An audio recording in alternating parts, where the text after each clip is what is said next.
The drivers are athletes, there's no doubt about it. We see heart rates as high as with a marathon runner.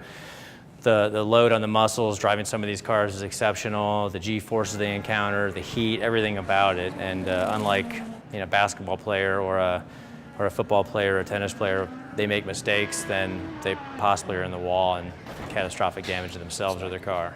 You just have to keep looking for what else is out there, whether it's heat training, whether it's altitude training, whether it's reaction training, that kind of a thing. I mean, you look for whatever else can make them a better athlete, and then you chase it down.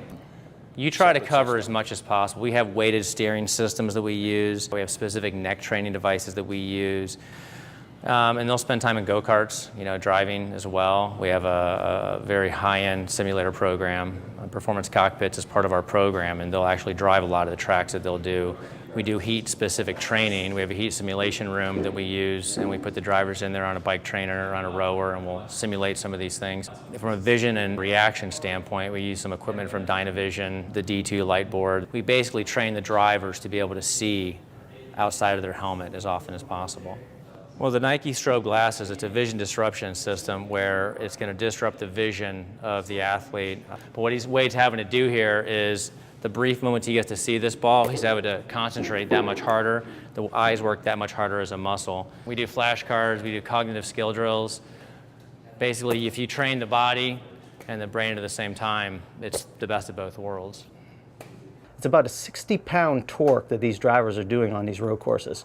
So they're fighting, when they're fighting that steering wheel, it's about 60 pounds of pressure on each turn. So what you want to do there is obviously you want to strengthen your body so that when that pull comes, you're able to counterbalance it. So when you're pulled to the right by the G-force, you want to have that core strength that you referred to earlier and that upper body strength to be able to pull your body back into the frame of the car. Wade has taken our unstable surface concept of strengthening the core as a driver and going to the next level by taking this bamboo bar with rubber bands that actually simulates unstable load above him. So really, everything in his body right now is having to tighten up to keep from falling off this board. So he'll go right from there to something, old school and basic, like a rice bucket.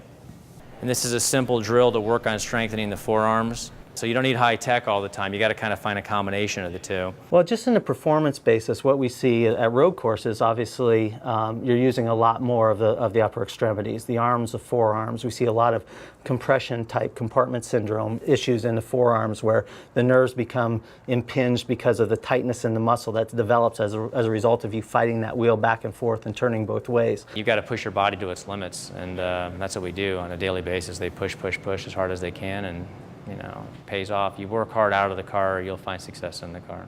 Well, obviously the difference between a football player and a race car driver is endurance. A football player is going to require a lot more short-term speed and power, where a race car driver is going to have to sustain that power and endurance through a long-term event. Keep looking, like I said, it's an every day we're looking for what more can we do for our clients. How can we make them closer to their goals, on track and off, and it'll never end. We'll just keep doing that. Catch all the latest auto enthusiast news at Autoweek.com, in Autoweek Magazine and iPad Edition. Talk with us on Facebook, YouTube, and Twitter at Autoweek USA.